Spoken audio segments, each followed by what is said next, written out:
ジム行ってきて、わかる。そろそろ体を鍛えるべきだなとは思う。これ言っていいのか言ったことあんのかな僕さ、ジムをさ、実は、契約したことあって、天月くんと一緒にジムを契約したことがあるんですよ。いつだっけ本当に何年も前なんですけど、天月くんと一緒にジムに契約して、で、天月くんはいっぱい行ってたんだけど、僕最初のその1回と、なんなら次の1回、1回2回ぐらい行っただけで、1年分のジムのお金を払って辞めるという、怠惰なことをやらかしたことがあって、それ以来、ジムに契約するのが怖い。ああいうの契約してそう、ただの寄付をするだけで終わる可能性がある。長続きしないんだよね。外に出るの嫌だから。やばいよね、本当に。お金のただのお金の無駄っていう。まあいいや、でもそれでそこのジムが潤って、世の中の人が健康になっていくのであれば、いいじゃないですか。もうそう思うしかないよ、もう。めんどくさいよね、めんどくさいです。正直めんどくさいですね。旅行はここ数年で行ったことありますか？旅行行ったことあるっけ？まず、引き旅で、まずその引き旅4で日光に行ったじゃん。で、引き旅3で雨の沖縄に行ったでしょ？で、1回だけ、実は3年前とか4年前とかに、僕と天月くんと、T くんとゆりんくんと、なちしろくんとかで確か沖縄に行ったことがあった気がする。で、今年は天月くんと一緒に海外旅行しようぜって話をしてたんです。いや、この海外旅行行くって話をしてたんですっていうさ、くだりでもうわかると思うんだけどさ、まずアメリカに行くって話をしてたんですよ。僕と天月くんで、もう嫌だと。もうこんな作業ばっかの毎日は嫌だと。もう動画を頑張って取りためして、アメリカに行こうぜと。なんならアメリカに行って動画を回して、なんかアメリカのすごい食べ物とか取ってこようぜぐらいの話をしてて、もう、二人でアメリカ行こうぜって話をしてたんですよ。8月。でも、二人の休みが全然合わない。8月の二人の休みが全く合わなくて、このアメリカに行くほどの時間ないなと。じゃあギリアメリカである、ハワイに行こうって話をしたんです。ハワイだったら、アメリカよりも近いし、行けるじゃん。で、ハワイに行こうって話をしてたら、ハワイに行く時間もないなという話になったんですよ。3日ぐらいしかない。なんかお互いのその連続してる休みが3日ぐらいしかなくて、ハワイも行けないなって話になったんです。じゃあ3日だったら沖縄に行こう。沖縄だったら行こう。でも沖縄こないだ行ったんだよなって思いながら、沖縄だったらいいやと。沖縄でちょっと贅沢なさ、海外に行ったつもりになってちょっと贅沢な旅館とかに泊まって沖縄で満喫しようって話をしたんですよ。でも沖縄に行くことすらもちょっと怪しいなってなってきて、なんか、もう海があればどこでもいいんじゃないみたいな話になって。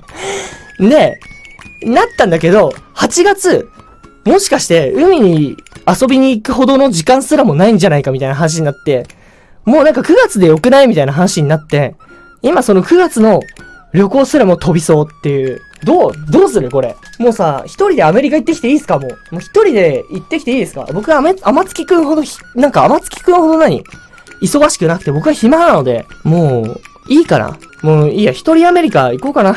英語の方は大丈夫ですか？大丈夫です。もう頑張ってやります。もう、頑張って波の英語力と、平均的英語力と、それとなんか日常会話英語ブックみたいなやつもちゃんと持っていって、やれば多分大丈夫と思う。ありがとうの言い方と、ご飯の注文の仕方さえできれば、いけるでしょ。一人で海外行ったことあるんですか？ないです。そもそも、海外に行ったこと自体がもうずっと前で、もう今、パスポート切れてんじゃないかな。パスポートどうなんだろうちゃんとあんのかな取り行かなきゃまずパスポート。ちょっと、もう、リスケですね。ちょっとなんか、みんなに言いますよ。誰か一緒に海外行ける人って。使ってるデスクトップパソコンの種類を教えてほしいです。僕はね、このメインのパソコンは、なんだこれ、Windows です。なんか Windows でなんかカスタマイズした Windows、なんか自分で作ったみたいな Windows ですね。自分で作ったんじゃないか。なんだこれわかんない。なんかその詳しいところに出して作ったオリジナルのパソコンみたいなやつです。よくわからんけど。業務用パソコン、音楽を作る業務用パソコンなので、めちゃめちゃ、なんかモンスターみたいなパソコンです。スペックはめっちゃ高い。引きラジどうなりましたか？引きラジ、確かに盲点だった、それは。それはちょっと、何にも関係ない、一緒に生放送したり、なんか ATR の生放送、ゲーム放送をしたり、なんか一緒に動画を撮ったりはしてるんですけど、ラジオやってないよね。いや、ラジオもやろうってよ。マイクラ放送とかは7月にもやる。もうすでに放送一緒にやろうっていう約束はしてる。頭が更新が遅すぎる。ギターで一番簡単で弾きやすいマフ君の曲って何ですか？夢花火かな多分。夢花火か、強化水月じゃない？夢花火とか強化水月とか、あと負け犬ドライブとかも簡単だと思う、結構。将来の決め方のポイントを教えてください。それは、なんか自分も、気づいたらこういうあれになってた。なんかずっとその音楽でご飯を食べて行きたいと思っていたけど、やっぱりそれをちゃんと決められるようになるには、自分一人で一人暮らしができて、その一人暮らしをしてるその資金が自分のそのやりたいことっていう状態になったらいいんじゃないかなと思います。例えば、その自分が初めて一人暮らしをした時はお金が全くなかったんですよ。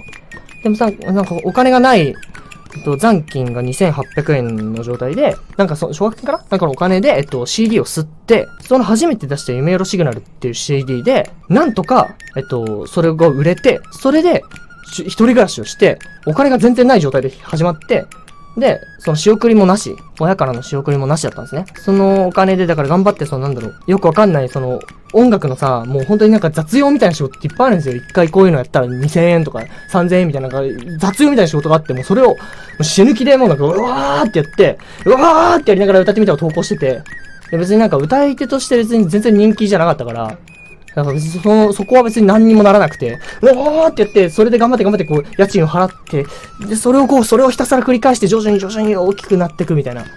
徐々になんか売れていって、徐々にCD が前より売れたなとか、なんか音楽の仕事が来たみたいな。徐々にそういうのでご飯を食べていけるようになっていってみたいな感じ。なんか、その状態にならないとさ、要はさ、自立してご飯を食べていけないってことじゃないですか。それが恐ろしいと思うんですよ。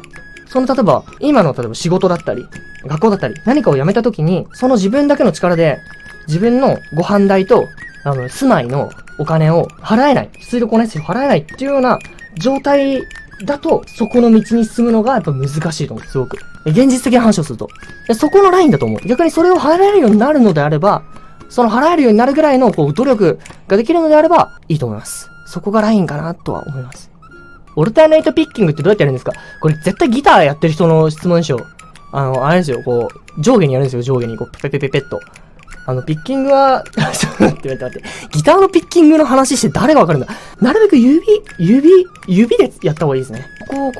あんまり腕でやると、あれなので、多分教則本とかに最初に書いてあると思うんだけど、指の動かし方っていうのもいろいろ勉強するといいと思います。ラグナロクってフルで出ますか？ラグナロク、あれですね。エイプリルフールネタでやった曲ですね。やりたいよね。やりたいよね。やりたいなとは思ってます。今アルバムを作ってるので、アルバムが終わってちょっと元気になって余裕があったらでもいいですかね。那覇さんのキャスって大人ですね。そうですか？もっと子供っぽい方がいいのかな？はっちゃけた方がいいんですか？もっとうわーみたいな。カラオケで歌うマフ君の18番は何ですか？カラオケとか行ってないなぁ。カラオケはね、何歌うんですかね？まず、自分の曲はたまに歌うでしょ？一人とかで行ったら歌うのかな？ボカロは結構歌いますね。ボカロは全般歌うね。ねるくんの曲と、あとは懐かしのボカロ曲とも結構歌う。闇色アリスとか、モザイクロールとか、なんかいろいろボカロは歌います。世界征服をして学校を滅ぼしてください。いやもう学校を滅ぼします。まず僕が世界を征服したら、まず学校という制度を廃止し、学校と秩序という制度をすべて廃止し、もう世の中を荒れ狂う火の海と化す。まず、焼き畑農業のように世界を一度廃人に帰し、すべてをなくすんですよ。滅ぼし。それから、また一から創造する。破壊は創造の始まりです。破壊することにより、初めて創造することができる。マフ君の香水ってマフ君使ってますか？ちょこちょこ使ってますね。結構なんか、自分の好きな匂いを選んでたので。ひきらいのライブ DVD って出ないんですか？ライブ DVD、ちょっと、そうだな。ちょっと考えておきますね。でもそのうち何かしらのライブ DVD とかいつか出したいと思っている。二つね、北海道にライブ行きますか？北海道ライブ行きたい、やりたいよね。やりたいんだけど実はね、北海道ってね、北海道でライブやってもね、全然お客さん来ないんですよ。東京とね、10倍ぐらい差がある。例えば東京で、10倍じゃないな。もっとだ。もうとんでもないぐらい北海道って応募数が少ない。なぜなら北海道ってすっごいでっかいんですよ。大きいので、北海道でライブをしても、そもそも北海道にお客さんがすごく少ない、北海道の中でも移動できないみたいな、なんかそういうダブル板挟みによってあんまり人が来ないっていう、あれなんですよね。